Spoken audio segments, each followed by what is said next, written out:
તો મિત્રો આપણે ડબ્બો લીધો છે, તેનો આપણે જુગાડ કરવાનો છે અને આવા ચારે બાજુ આપણે કાપવાના છે. તો ચારે બાજુ આપણે કાપી નાખ્યા છે. તો તમે જોઈ શકો છો કે ચારે બાજુ કપાઈ ગયું છે. હવે આ કપાઈ ગયા પછી અને આપણે ફત્તીકોથી વાળી દેવાનું છે, જેથી કરીને તેમાં આપણે સણ ભરી શકીએ. તો જો વાળી દીધા પછી આવું લાગે છે. કેવું લાગે છે? ચારે બાજુ સણ ને વચમાં આવશે પાણી.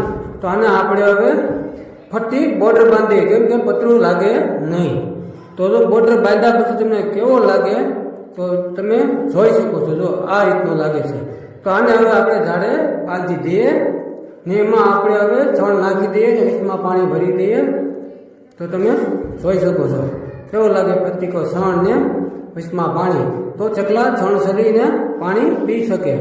તમને સારો લાગ્યો હોય વિડીયો તો વિડીયોમાં બના રહેજો. મિત્રો આપણે આ બનાવ્યું છે ચકલાને પાણી પીવા ને એને શણ ખાવા માટે. તો તમને જો વિડીયો સારો લાગ્યો હોય તો આમાં 1 મિલિયન લાઈક આવે તો જ આપણે આવા 4-5 બનાવવાના છે. તો જલ્દી લાઈક કરો.